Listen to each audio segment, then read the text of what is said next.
love, everybody. Ringo here. Beautiful day in LA.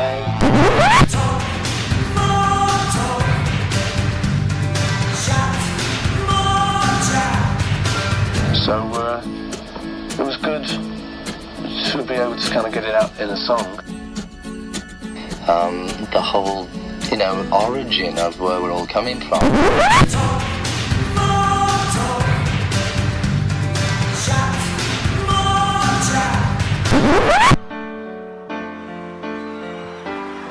I'm prepared for death because I don't believe in it. I think it's just getting out of one car and getting into another.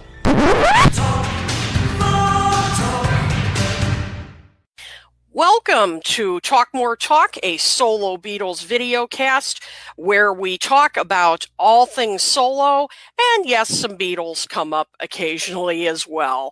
I am your host, one of the hosts actually, Dr. Kit O'Toole, and you probably know me from my book, Songs We Were Singing, Guided Tours to the Beatles' Lesser-Known Tracks, as well as Michael Jackson FAQ, All That's Left to Know About the King of Pop. And we're so happy to be back with you all, and we have a big show planned for tonight, and so we are, without further delay, going to start it off here. So let me introduce my co-hosts. So let me bring them on here. Okay.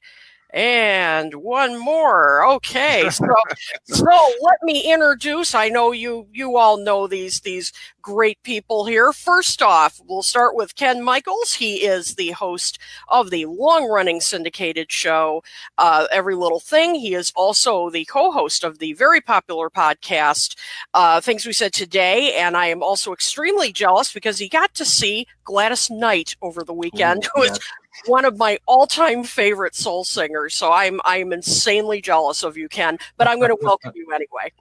Okay, thank you, Kit. It was a tremendous show. I Gladys, bet. One of my favorite singers. Yep, exactly. Absolutely. And next we have someone you know very well. He is the co-host of the popular Paul McCartney-centric podcast, Two Legs, and I'm insanely jealous of him because he got to meet Bob Seger, and also was it Al Jardine and Alice Cooper? Like a trifecta. It was a trifecta. It was really cool. So Alice Cooper started telling the story about Paul McCartney coming in and playing the piano, playing "Come and Get It" for them to use for the Hollywood Vampire album. So that was a fun story. That is amazing. Well, Tom Hunyady, of course, welcome to the show. Hello, everybody, and hello, Kit and Ken. All right. Well, and Ken Womack, unfortunately, could not be with us tonight. He had an engagement at Monmouth University. When you're the dean, one of the deans there, you are a very, very busy man, but he will be back on the next episode. But we've got a big show planned.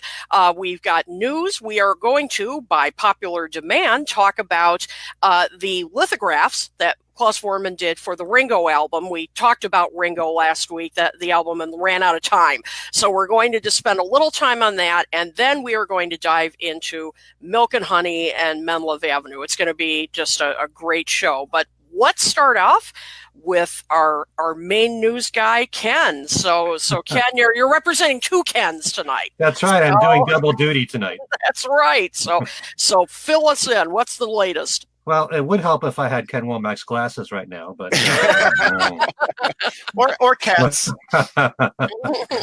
We'll start by saying I have to make sure the first two things I bring up here I don't forget. We have a tendency sometimes to forget bringing up certain things. But happy birthday today going out to Yoko Ono. Yes, who turns 86 years old. God bless her. I have nothing but just tremendous admiration for the woman and what she's done to keep John's legacy alive, as well as her own art. So she's a pretty amazing person. Happy birthday to her.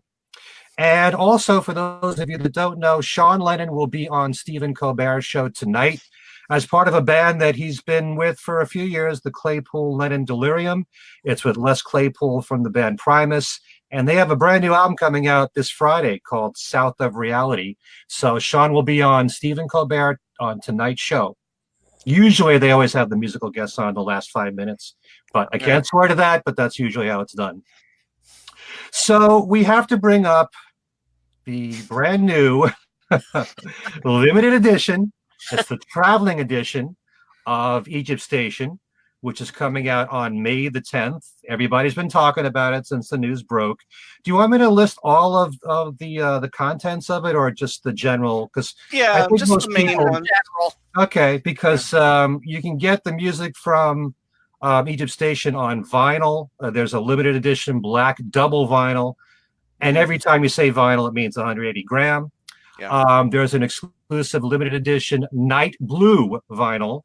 It's being called Egypt Station 2, which has unreleased songs, including Frank Sinatra's Party. I wonder what that's about. Can't wait to hear that. And 62nd Street. There's also an extended version of the song Who Cares, and 4 live performances from Paul at Abbey Road. There's one song from each venue: Abbey Road, the Cavern Club, at Lipa, and also at Grand Central Station.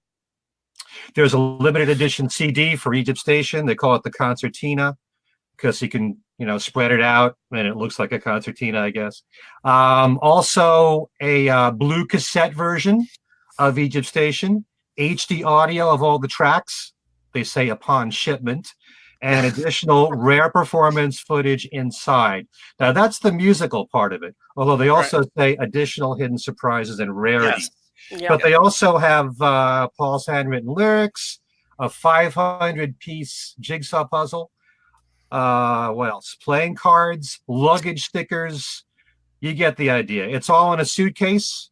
There's a handwritten note from Paul, postcards, a travel itinerary, and they're making 3,000 of these. And the list price, from what I've been told, is $360. Plus their shipping charges too. Yep. So what do you guys think about this new release? And I know you're buying it, right, Tom? Yeah.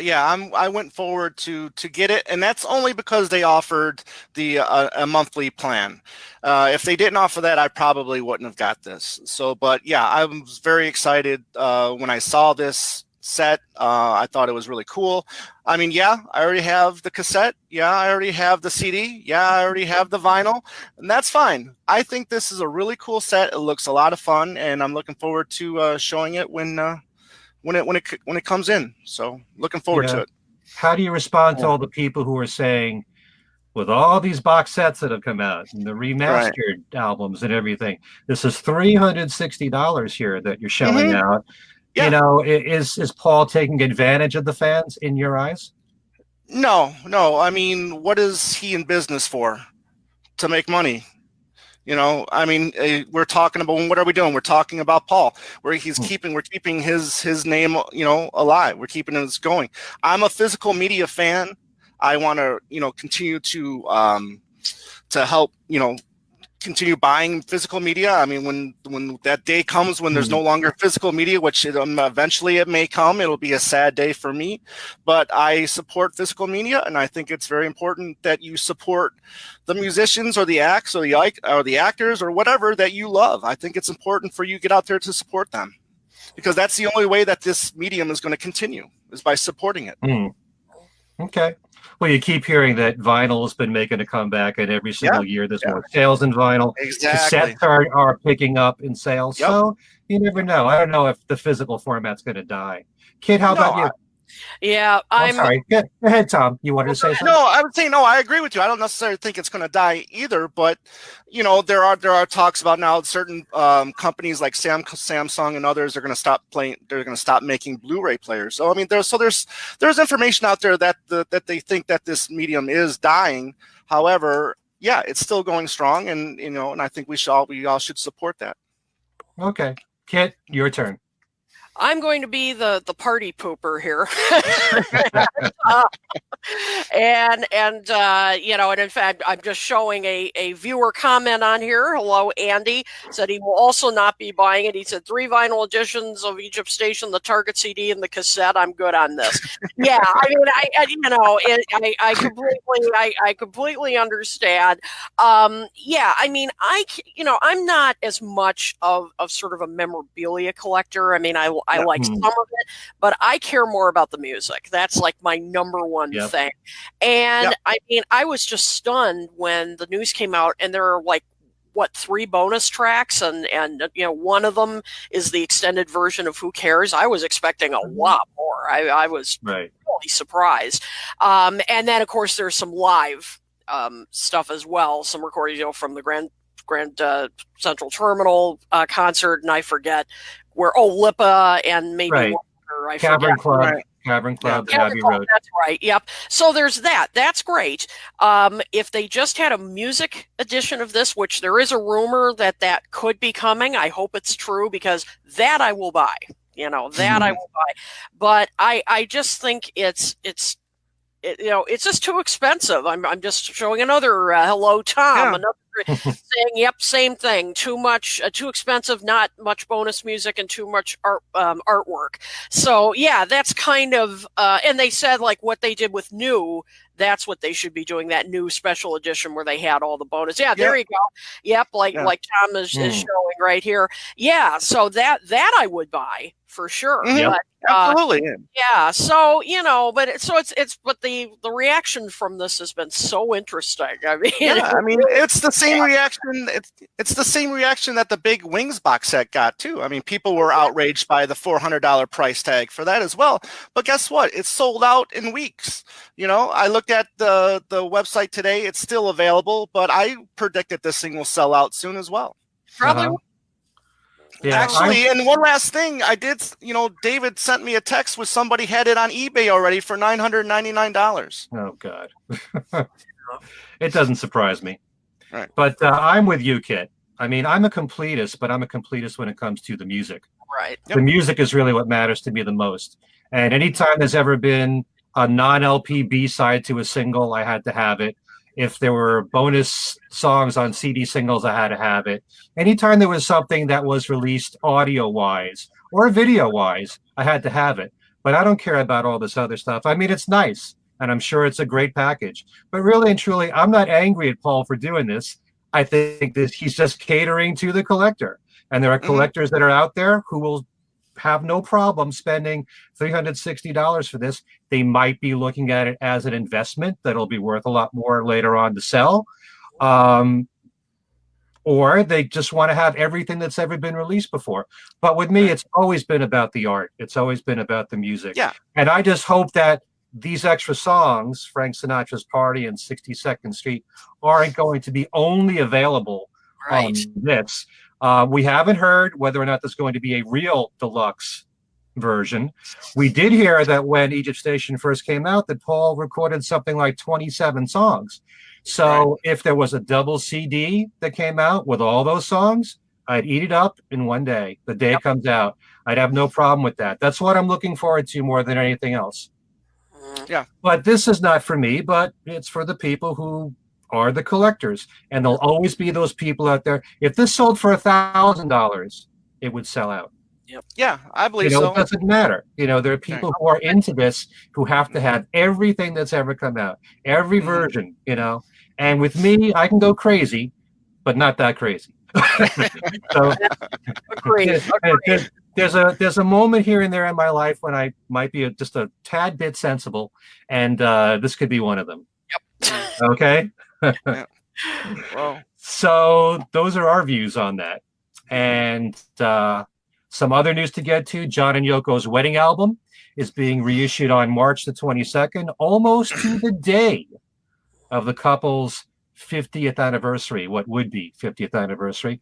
It's the third of their experimental albums, coming out on CD, also on white vinyl, on the secretly Canadian label, and also Sean's label as well. I can't remember the name. It'll come to me. But the white vinyl one, which will come out as a box set like the original one, has all the handwritten stuff that was in there, the certificate. There's supposed to be a photo of the wedding cake from the ceremony, stuff like that. It's going to be included in the box set on vinyl. I think it's only the white vinyl one. Right. I doubt they would fit that with the CD unless they put that in a box. Okay. Yeah. Also, on February 9th, on the 55th anniversary of when the Beatles were on Ed Sullivan, Paul was in New York City. And as we remember that day so well, 73 million people watching, Paul was in his car and he took a photo of the marquee of the Ed Sullivan Show. So he was there on that same, right in that same area 55 years later in New York City. Pretty cool that he shared it with us. He put it on Instagram. So just knowing that he was there at that time on that important anniversary is kind of special. Also, something else I just want to share with everybody in case they don't know about this. It's kind of sad news, but Zach Nilsson, who is the first child of Harry Nilsson, it's actually through Harry's second marriage. He's battling cancer, and he has stage 4 colon cancer. And he's about to receive chemo treatment this week.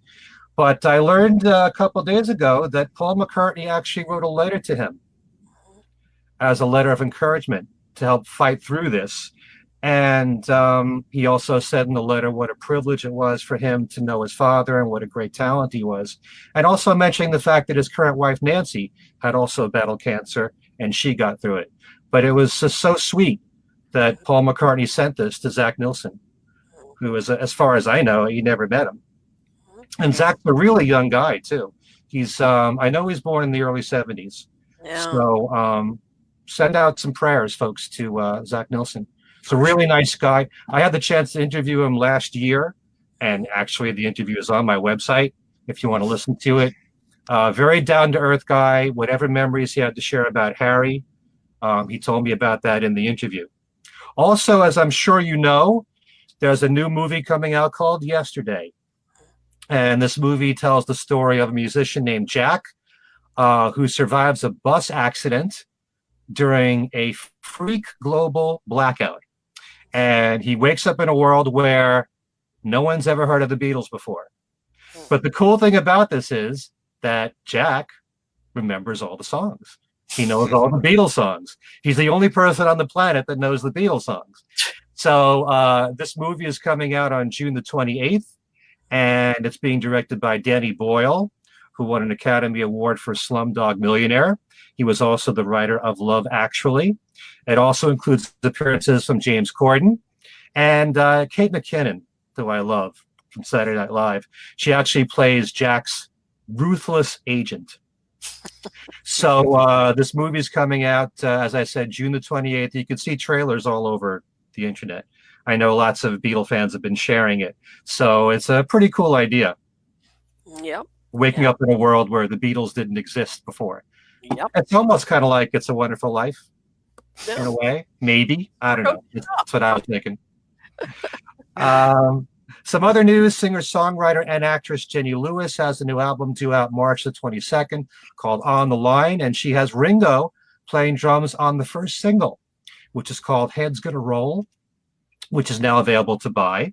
And the album was recorded at Capitol Records Studio B, and the song also has Don Was on bass, Ben Montench on Hammond B3 organ, and Jim Keltner and Beck will also be on the album.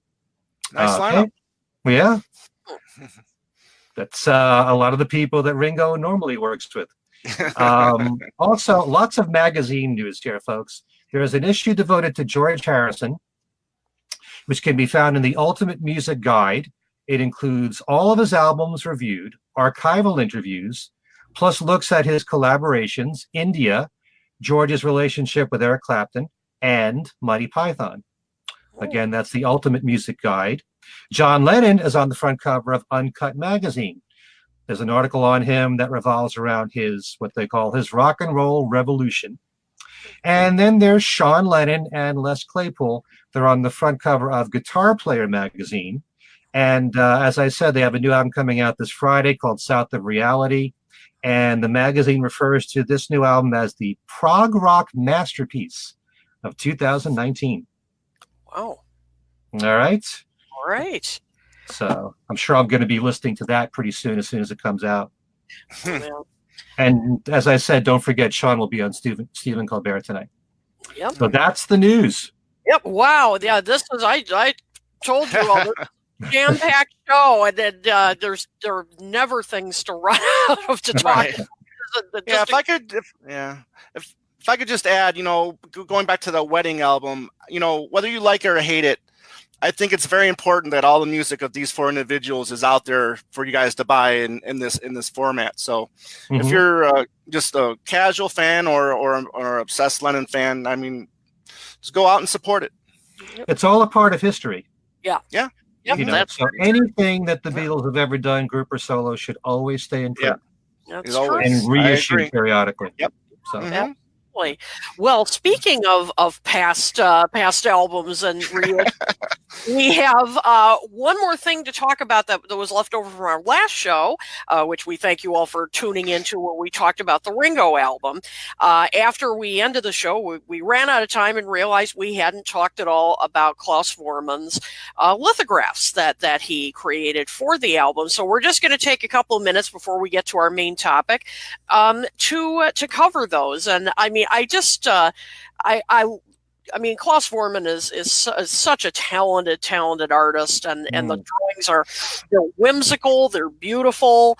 I mean, they're just classic Klaus Voormann. And let me just kind of throw out this question: what do you think, if anything, that the drawings contribute to the album, to the songs? Why did these drawings exist? So Tom, let's start with you. What do you think they well, I think they just add to the mystique of Ringo. I mean, I just like all of these drawings are related to the songs on the album. So I mean, the very first one, I mean, the Ringo one, I mean, I'm the greatest, where it says a statue of Ringo. I mean, how cool is that? But I think it really maybe just enhanced the songs. I mean, you're something to look at while it's almost kind of like Sgt. Pepper when you open the sleeve and then there's all the lyrics. It's just something else to enjoy while you're listening to the Ringo album. Yep, absolutely. Ken, what do you think? Well, for one thing, I think it's really special, for one, that this is Klaus Voormann doing it because of his whole history with the Beatles. And the front cover, by the way, of the album was tremendous, very Sgt. Pepper-ish, you have to admit. And I do love all these lithographs because not only is he a great artist, but they do kind of tell part of the story of the songs. And I love the fact that his artwork is not only great, I love the fact that all of the drawings of Ringo have him with the hair that he had at the time, with that perm, which was only a temporary thing, but it was really cool. It's it's kind of like an artifact of the time, thinking of 1973. And I love in particular the drawing for Oh My, where he's like leaping out of bed, and with an apron on. Do you have that? That's just so good. Like he's in a hospital and he's got nurses around him and stuff like that. Right. I love the Have You Seen My Baby drawing where he's looking out a window, and like the song says, there's a woman out there, his girlfriend, who's looking into a milk car.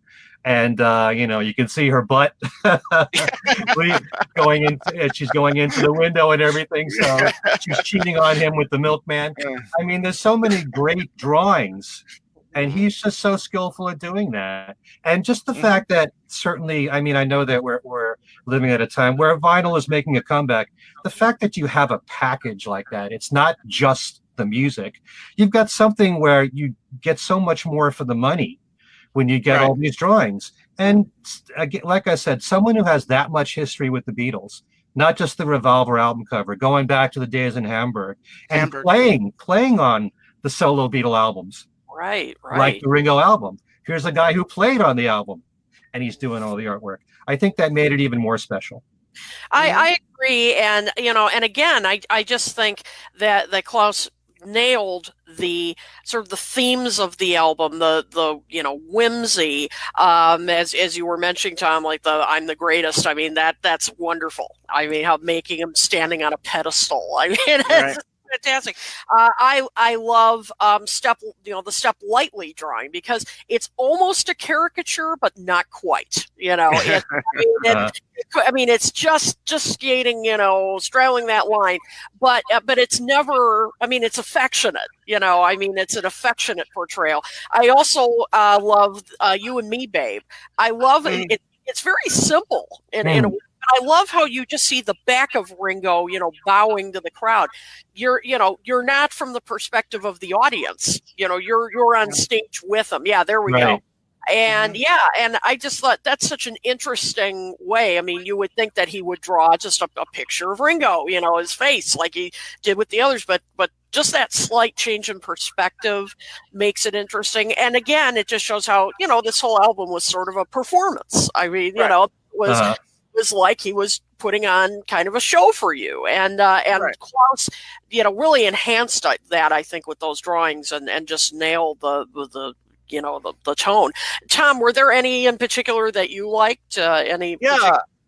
Yeah, all of them. I think they're all great. What I was going to mention is that the fact that it's Klaus Bormann and he knows Ringo so well. You might not have got all these personal touches if it was a different artist. So I think that's one of the great things about Klaus, doing all this art. So yeah, all of them. I'm the greatest. I think right off the bat is great. And then like you said, Ken, the have you seen my baby? And seeing the butt. Kind of like that line a little bit. So it's all playful, it's all fun, but what magical artwork. Absolutely. Very multi-talented gentleman, that's for sure. That is. I wish he'd continue to do more. Yeah. For any solo release or future Beatle release. Yep. That's true.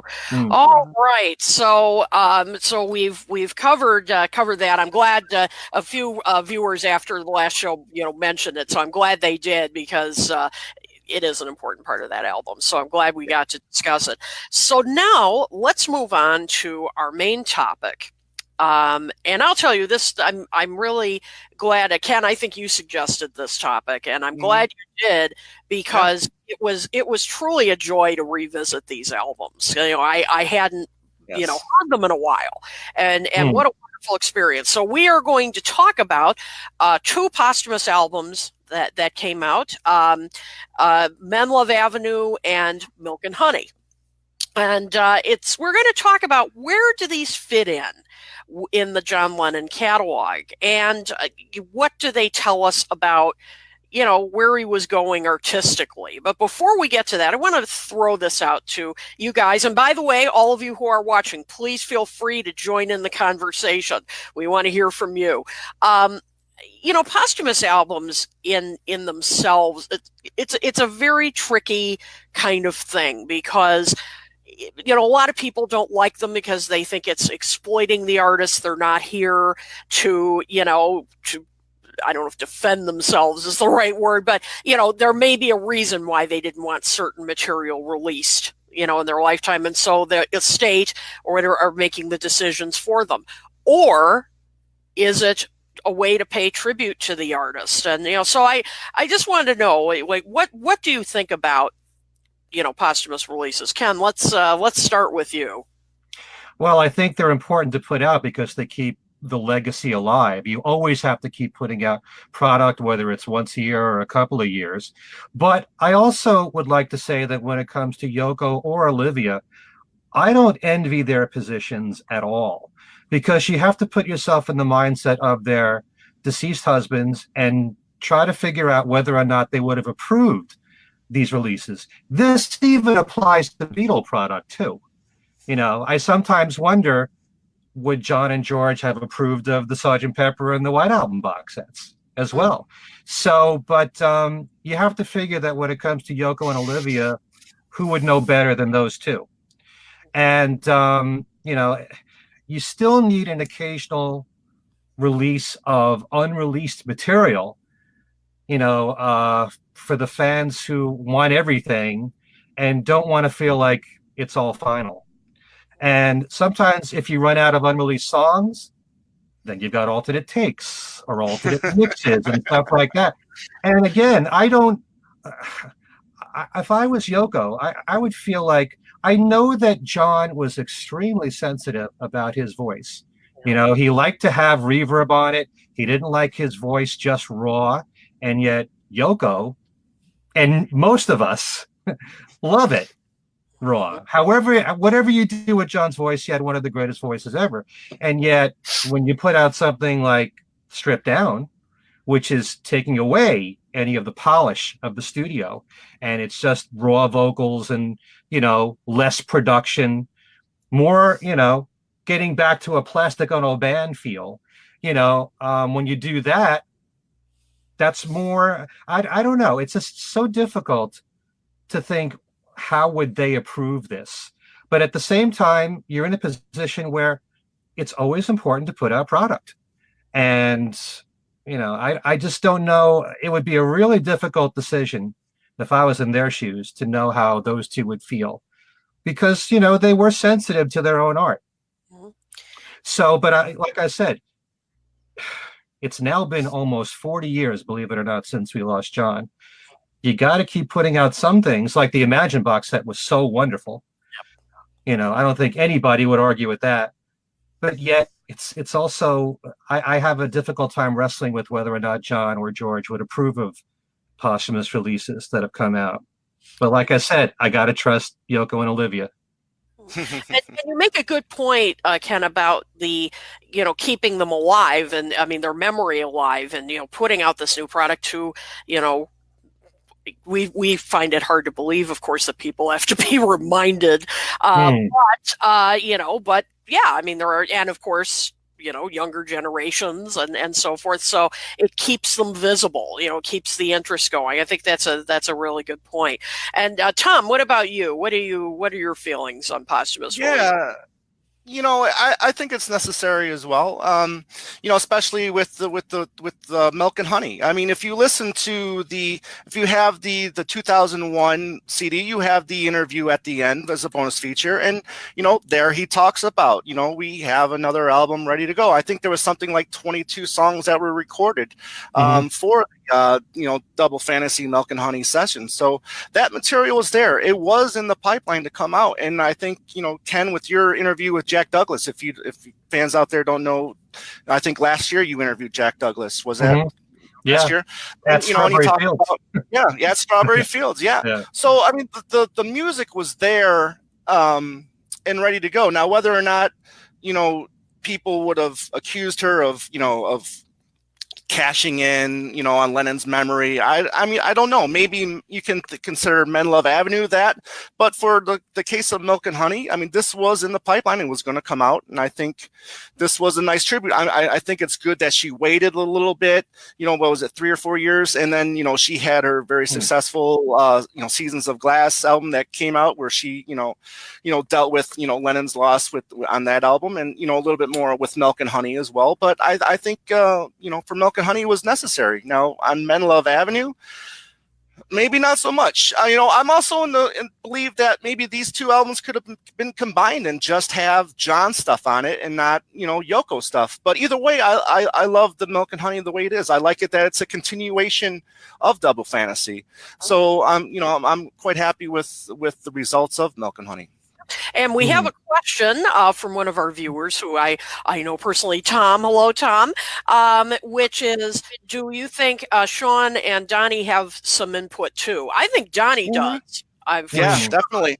Yeah, I mean, he would. Yeah. When you saw how involved Danny was with Brainwashed. Yeah. Absolutely. Exactly. Yeah. I bet he does. He went out. He was on Conan to support the Apple Years box set. I remember he was on that show, and then he performed. I think Let It Roll, or no, Ballad Sir Frankie Crisp. I think he performed that song to help support that ballad or the Apple Years box set. So yeah, I think, you know, and he's right there, you know, helping with the mixes and whatnot and supervising. I think it was Let It Down. I think it was Let It Down. Let It Down. Thank you. You're right. Thank you. Yep. And the George Fest. Yeah. Right. He was behind as well. Yeah. Yep, Right, that's true. So, and I think Sean might be involved too. I think Yoko probably needs him for input. Yeah, probably. I agree. Yep, Okay. and we have another Alan, hello Alan, saying the Imagine box set is a shining example of how to both salute a particular release and get under its hood to make listening a richer experience. I agree 100%. Yeah. That Yeah. they did that right. I mean, I really, I couldn't say enough about it. And we have Mr. Mayo. Hello. Oh, Mayo yo, Joe. Yep, that's a great YouTube channel, by the way. Do check that out. And it said, yeah, that Yoko's done a terrific job preserving his legacy. Yeah, I mean, certainly with that Imagine project, the book and everything, absolutely. I mean, it was first class. It was absolutely first class. So let's dive into these albums, shall we? And let's first talk about Milk and Honey. Now, I have to admit, this is a bit of a personal favorite with me too, because I remember when this album came out. As I was 8 years old when John passed, and I was not, really into the Beatles and all at that point. So, but I absolutely remember the video for Nobody Told Me being played over and over and over. That was, so that was a very well promoted kind of album. And so, just in general, before we get into some of the specific songs, what do you think Milk and Honey tells us about where John was artistically, where you think he might have been going? Where do you think it sounds different than Double Fantasy? I mean, it's just this has so many questions that I'd love to. So let's start out with just where you think he was going artistically. So Tom, what do you? Let's start with you. What do you think? I mean, I think that. I mean, maybe he was headed in a different direction. The fact that, he had cassettes and you got all this inspiration during that boat cruise, from Connecticut down to Bermuda or something like that, but and then almost, everybody else getting sick, and he was the only one that wasn't. He gets all this inspiration, records all this music, and on fact of it, he has all these studio musicians rehearse it before they even know who this project's for, which is I found kind of odd, but I think it was because they didn't have a record deal at the time. But artistically, I think it's kind of different than what we've heard from him in the past. I mean, I think that he was finding inspiration from kind of the new wave scene. I know, especially bands like the Rock Lobster band, the B-52, found inspiration from Yoko, and I think he really appreciated that. And then so I think he was going in a new direction, and also bringing in Jack Douglas, who was producing, bands like Cheap Trick and Patti Smith, and, maybe had a little experience in that direction. So, it's a little different than what I was used to. I know that, it took me a little while to get to like these songs. I don't think I liked them as much as, the more heavier rock and roll, stuff that, or not really necessarily rock and roll, but just stuff from the early to mid 70s, where it's more personal. He's always been personal, and I think that's one thing that I've always liked him. But I think it's more like the production of the music that really changed for me with Double Fantasy and Milk and Honey.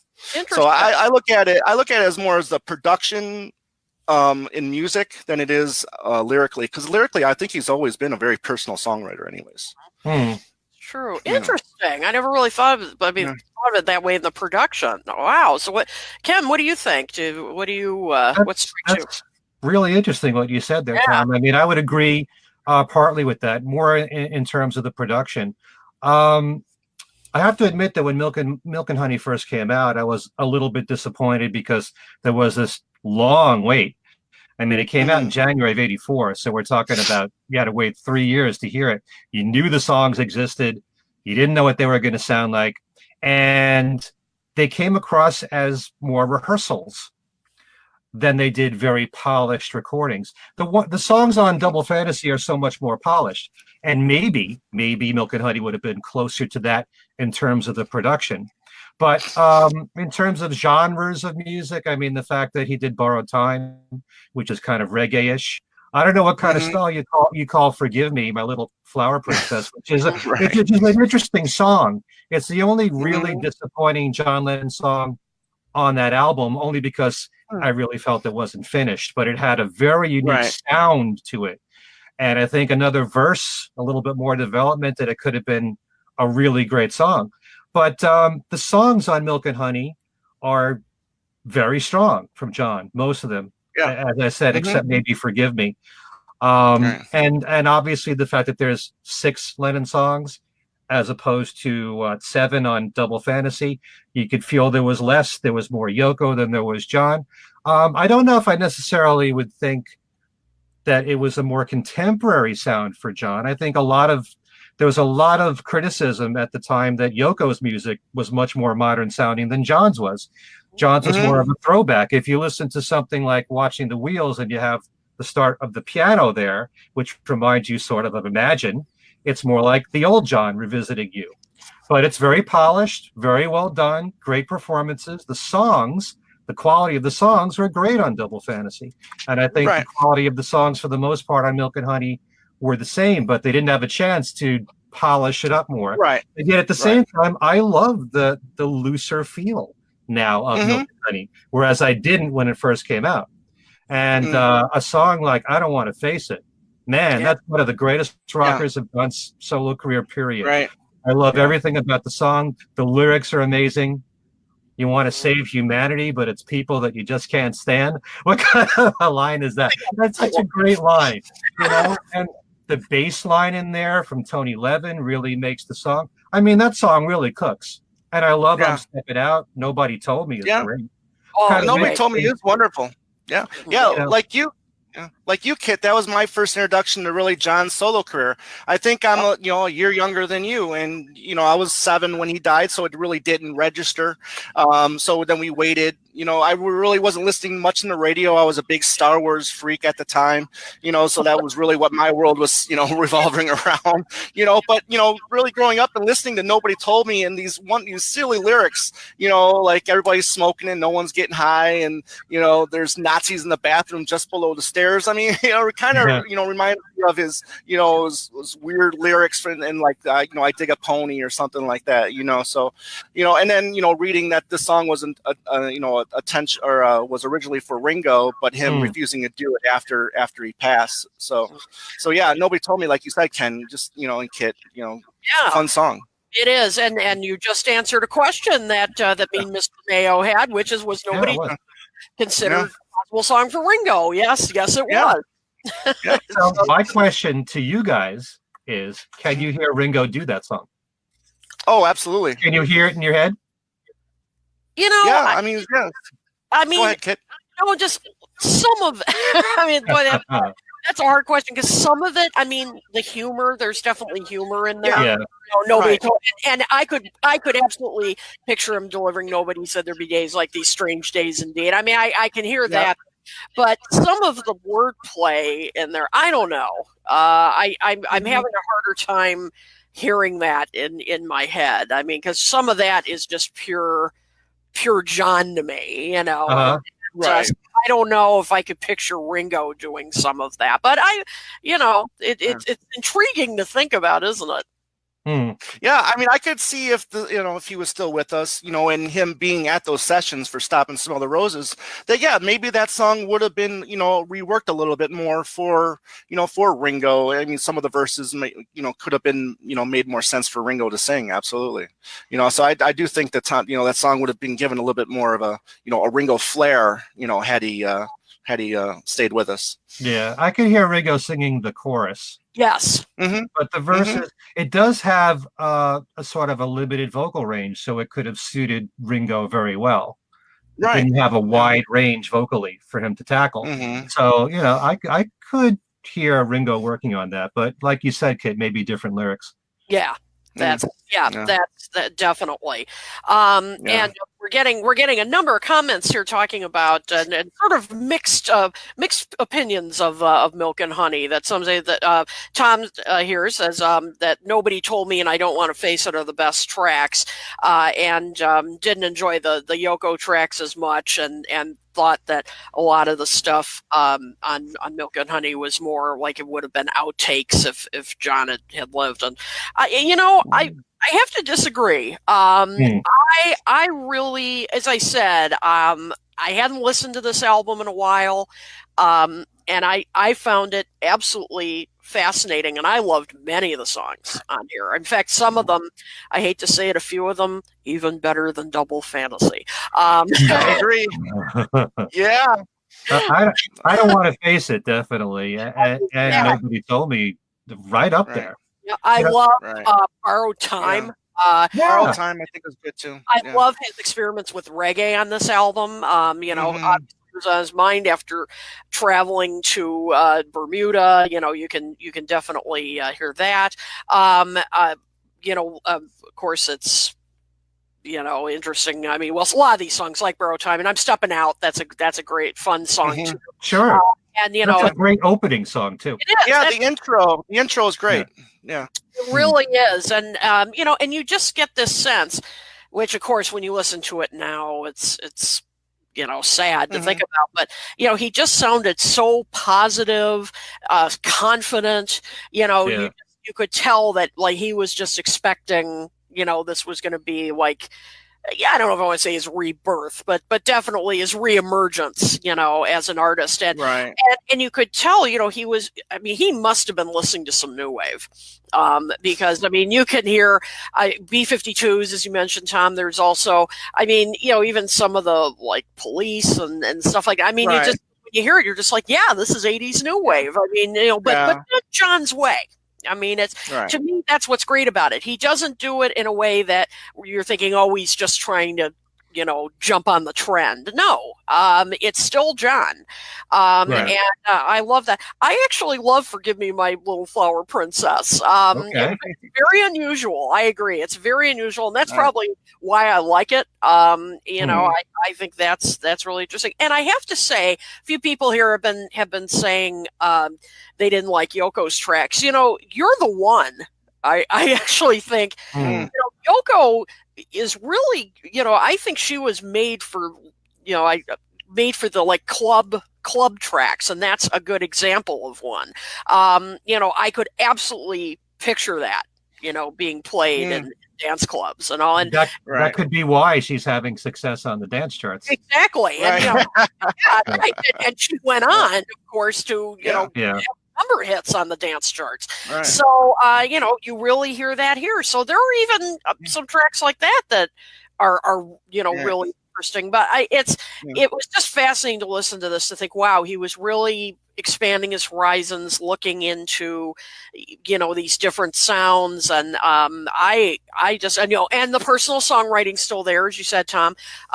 He's writing about his years as a quotes house husband, father, being a husband, and Borrowed Time, kind of saying I've grown, I'm looking back to what I was, and now I'm much older, and it's good to be here. Just really highly personal songwriting, and it's just, wow, what could this album have been? If it had finished. It's wonderful. I really can. I sincerely thank you for suggesting this, because it had been a long time since I listened to it. Yeah. Well, Rob, can I just read this one comment here from Rob Gertson? Compare those new sounds. That was copying what was out there with McCartney 2. That says so much. I remember John talking about was it in Playboy that defending new wave at the time, and artists like Blondie or the Talking Heads. So I'm sure he was listening to that stuff too. Yeah, he must have been. Was he listening to McCartney too? He loved Coming Up. That. He loved Coming Up. Yeah, that's right. I'd like to ask you guys about the one song we haven't talked about yet, and it was the only song that wasn't recorded in the studio. It was just the home demo of Grow Old With Me. Reading about how this was a big production was planned for this song, but after listening to it for all these years, I don't think I could ever listen to it a different way. It would sound so different, and it's so haunting now, to hear it, and thinking that it would have a big production. I just can't see it. Well, did you hear the one that came out on the John Lennon anthology box set? That's the one that had. I probably okay. Yeah, Mm. there's orchestration from George Martin, and Giles also worked on it too. So it was given that treatment, and I think it worked Okay. pretty well. But Mhm. it's an absolutely gorgeous song, and it deserves to be a standard. It was Right. one of the 4 wedding songs that I chose for my wedding. We had one from each Beatle, and John's was "Grow Old with Me." And there's one thing that I'd like to bring up about that song, and nobody ever says this, but you know that when Yoko gave Paul the cassette of John songs for the Beatles to record for the Beatles anthology, we know there was "Free as a Bird" and "Real Love," and the Right. song "Now and Then" that they briefly worked on. Right. She also gave him "Grow Old with Me." Hmm. Mm. And I think the Beatles could have done a great job with that song. Yep. That's an amazing song, and I never hear, Yeah. Paul ever talking about it, or George when he was alive, or Ringo, But it's such an incredible song. It deserves to be a wedding song. Yeah. It deserves to be a song that everybody knows. There was a cover by Mary Chapin Carpenter, which was actually a big hit on the adult contemporary charts. But by and large, most people don't know "Grow Old with Me," and they really should. And I love the fact that you've got the version that's on Milk and Honey, which is just a demo. It's so haunting by itself, Right. with Yeah. just John's vocals and a piano, with And the drum, ambiance of the room machine. at the Dakota. Yeah. And then you've got the same thing with orchestration from George and Giles Martin. So you have a contrast there. Mhm. But it's kind of similar to "Free as a Bird" and "Real Love" in applying those demos, but doing it for that song. So maybe the reason why that was done for the anthology box set is because the Beatles wouldn't do it for some reason, or maybe they just wanted to stop it too. But we also know that with "Now and Then," George was complaining about the buzz on the tape. He didn't like that. There have been times when I've spotted a quote from George where he talks about, those silly Lennon demos. Like he might not have been thrilled to record them, but but "Grow Old with Me" is a tremendous song. It should be a classic today. That's for sure. Yeah. We have a question here from Richard. Said, "Are any of you glad, like George was, that they passed on doing Now and Then?" I agree with George. It's rubbish. What do you guys think? I don't think it's that great a song. Yeah. I really don't. I definitely think "Free as a Bird" and "Real Love" were stronger songs, but I would have pushed for "Grow Old with Me." Yeah. Yeah, I think they chose. I think they chose the best 2 songs for that project for sure. Yeah, absolutely. And Rob said "Grow Old with Me" was his marriage song. So there you. All right, Rob. Cool. Very nice. It is. It's a beautiful, beautiful song. And again, what would have sounded like if it had been more fleshed out and but professionally done. But it has its own. I mean, as you said, it's haunting. Right. Version that is on there. So yeah. So do you feel?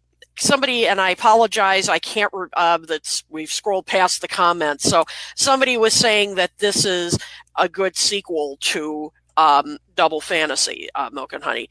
Is it a sequel to Double Fantasy, or do you think it stands on its own, or what do you guys think? Tom, what do you think? Yeah, I mean, like I said earlier, I think this was. I mean, it was supposed to be. I mean, it was in the pipeline. I had a question for you, Ken. While talking with Jack Douglas, I mean, did he seem bitter at all that his name wasn't on the Milk and Honey project at all, since he did work on a lot of those songs? Because I was seeing that him not being commented on the credits would have been kind of like hey I worked on these too. I didn't bring that up. But, the only conversation that you heard is what's on that tape. Gotcha. So he didn't seem bitter at all, and he seemed like it was very cathartic for him to talk about John. He loved talking about John. Gotcha. So I hope that we can interview him again, because he does have a book coming out later this year, his own biography, Jack Douglas. Right. So wow, cool. Yeah, that I'd Very like cool. to read. Absolutely. Yeah. And he's going to be at the Fest for Beatles fans, I think. That's true. Next month, which we will be having a Talk More Talk panel there, by the way. So we'll tell you more, guys, more about that as time gets closer. But Jack Douglas, he spoke at Beatle Fest last year, and it was really, I mean, I agree, Ken. It seemed very cathartic for him in a way. I mean, he loved talking about John. He'd get emotional, but in a good way. Yeah. And it was really nice, and I'm glad that that he's obviously feeling comfortable doing that, because boy, does he have stories. and you get a sense he's got more than he's telling. Right. But it's also a good thing that he's back working with Yoko, because he wasn't involved with Stripped Down, Right. So and he's been working on the one-to-one concerts, whatever's going to come out on that. So he didn't say when exactly that would be. He said there was a problem with the video that has to be corrected. So I'm kind of hoping that that's the next big project on John. If that does come out, maybe I hope this year. Oh, I hope so. Yeah. Fingers crossed. Yeah, really. Yeah, that's for sure. And so it's interesting because in a way, this Milk and Honey did end up being kind of a sequel in terms of theme. In a way, but I don't know. I mean, it is just a great album on its own. I think. I mean, these songs are just so strong. It as I said, it's just a shame that we couldn't hear the finished product. But even so, I mean, I think Tom, you were mentioning earlier that it was a lot of these were rehearsals, which is amazing because when you hear them, I mean, if that's a rehearsal. But of course, he was working with top people. I mean, that right. So I think they were very used to this, but it was really, it just was such a treat, and I'm glad that this came out because sort of like what you were saying earlier, Ken, that it introduced Tom and me. To his solo work, because they promoted it so much. I mean, there was a video for Steppin' Out too. Yep. I know that. Yep. And was Borrowed there Time? Yeah, Borrowed Time had a video. I mean, they aired those a lot. I mean, they did, so absolutely. So I think we've run out of time to talk about Men Love Avenue, but no problem, because we will talk about that next week and next episode. Maybe we'll even get into the live album, New York City, live in New York City. That's the other posthumous release that came out. That's same year too. Yes, same year, exactly. 1986. Yep, got both on cassette. So, well, you just mentioned something which is a great idea for a show, which is how you first got into the Beatles, and like you've said, Kit, with you it kind of started, even though you heard the Beatles growing up, and some of their solo work, it was all through Michael Jackson, and from Say buying Pipes of Peace, and so it doesn't matter how you get there as long as you get there. It doesn't matter what album you start with. Yep, we need t-shirts made of that. I really think so. I think we need to have t-shirts made with that. That's great, because it's true. Yeah. But definitely Milk and Honey is both a sequel and it stands on its own too. Yep. And as I've said many times, the most important thing when it comes to music is the quality of the song. And sometimes the production can enhance it, but if you don't have great material first, it doesn't really matter. So when you're hearing songs like these that may come across more as rehearsals, it doesn't matter because the songs are good. That is so, I say that all the time about Beatle and solo Beatle material. Yep. The song that comes first. That is true. And that's a great place to leave off the conversation. But before we go, we want to make sure we mention stuff that's coming up for us and let you know where you can reach us. So, Tom, let's how about start with you? What's going on with you? Well, thank you, kids. As I posted, or as I said last time, our interview with with the artist, and I'm blanking anyways. But anyways, you can email us at twolegspodcast@gmail.com. Find us on our Facebook page at Two Legs, a Paul McCartney podcast. Like the page. I love talking McCartney with everybody out there, and David and I will be hopefully doing a show on the Wildlife Archive box set. We've both been busy, so it's hard to both of us to get together these days with all the washing and the scrubbing and whatever, like Ringo said. But anyways, that's what we're doing at the moment. So hopefully we'll have a new episode up soon. So there you go. Maybe you need 3 legs. Yeah. Yes. One more would be nice. All right, Mr. Michaels, what do you have coming up? Well, I've got something very big planned on my website. I have a special contest coming, which starts this Thursday, and it is called the World of Ken Contest. You ask, what on earth could that be? Well, it's 3 prizes, all from guys named Ken. We have our own Ken Womack, his most recent book, Sound Pictures, is volume 2 of his autobiographies on George Martin. We have Ken Mansfield, who recently put out a book, The Roof, The Beatles' Final Concert. He was the former U.S. manager for Apple Records. And we have his new book. And then we've got me. And I have absolutely no ability to write a book. But what I do have is a website. And every single... Right. Didn't think it would go over that well. I have Beatles trivia every single week where you can win 1 out of 9 prizes. So if you're the winner of this special contest, you can pick one of those 9 prizes. Ken Womack's book, Ken Mansfield's book, and Ken Michaels, a prize from my website. So if you want to know all the details, just go to kenmichaelsradio.com. Right on the homepage, it'll point you to my special contest page, which will tell you how to win. It all starts this Thursday. I also did an interview last week with Elliot Mintz, and he was great to talk to. And we did one recently on the Things We Said Today podcast, and that was one of our best shows ever, I think. And so we tackled some of the same subjects and a lot of other things that we didn't in the podcast show, especially talking about the Lost Lennon Tapes radio series, which to me is probably the greatest gift that Yoko's given to the Lennon fans, to me anyway. Although that Imagine box set, pretty damn close. So if you want to hear the interview that I just did with Elliot Mintz, it's on interviews page 4 of my website. And that's the same page where you can find my recent interview with Denny Sywell. And like I mentioned before, Zach Nilsson is on there as well. So we got all that going on the website. The Things We Said Today podcast, there'll be a new one coming out Wednesday or Thursday. It's actually one of our longest shows ever. It's kind of like the Two Legs podcast sometimes. Yes, it goes on and on. It's almost 2 hours long. And I have a special guest, John Montagna, who's a great musician, was with Alan Parsons for 7 years. He's been part of the Happy Together tours and the house band. He was also a part of the house band for a few tours called the Walk Down Abbey Road, which you might remember in the early 2000s. And we're talking about Paul as a bass player.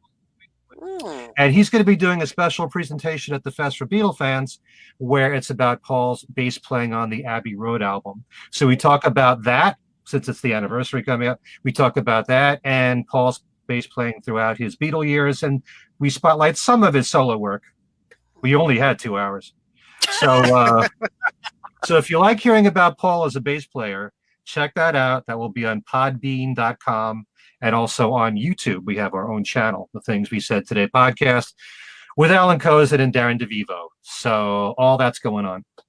And one more thing, my live show for Every Little Thing, which is this Wednesday on WNHU at 8 p.m. Eastern, is an all George Harrison show for his birthday for next week.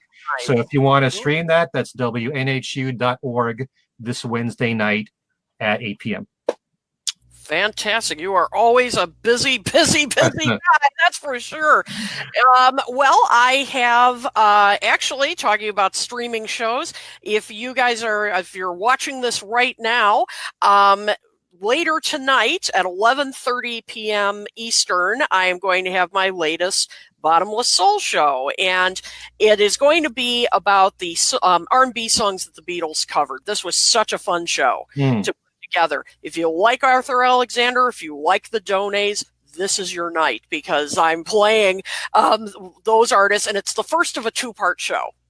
So it's really, really a fun show. So you can go to the site that's right there on the screen, and you just listen in live, and it's about 20 minutes long, and I think you'll really get a kick out of it. I also have a column up at Blinded by Sound, which is a tribute to a great soul singer we lost recently, James Ingram, which is really Very nice. That was a sad passing, and so it was an honor to write about him.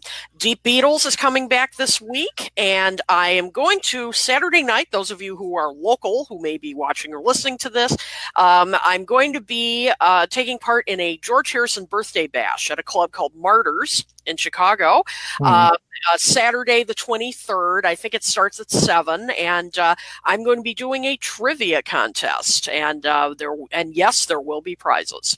So all you have to do is just go on Facebook and search for Martyrs, and you'll get all the details, and you can order tickets in advance or get them right at the door. So busy, busy, busy times for all of us, for sure. But I'll tell you, this show goes by in like 2 seconds, and I'm thankful.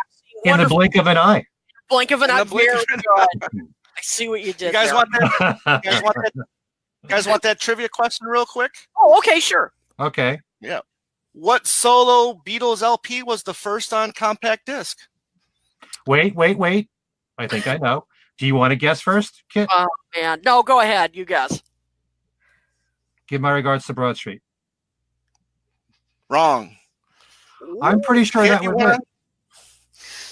Oh, man. I'm trying to think. I don't know. Would it be Pipes of Peace? No. Oh, damn. Well, listen. Anyways, while doing the research on Milk and Honey, I was told it was Milk and Honey. Oh, really? Was the I never first heard solo LP that was released on compact disc. Yep. No kidding. Wow. I could have sworn I heard it was Broad Street. But Okay. Well, I don't know. I'll bring it up and we'll. Oh, someone else we'll says go over George it. says tug of war. George Frank, yeah. I Tug think of war. we've got a fight here, guys. I think we'll settle this for the next We'll episode. settle it. Yeah. Or Cloud We'll Nine. set it out of court. Yes. Oh, you started up something, Tom. All right. Yeah. Well, interesting. All right. Well, thank you guys so much. Next time we will talk about Menlove Avenue.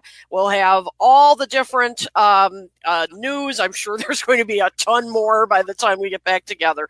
So on behalf of Ken Michaels and Tom Hunyady, this is Kit O'Toole saying thank you so much for tuning in, and we will see you next time.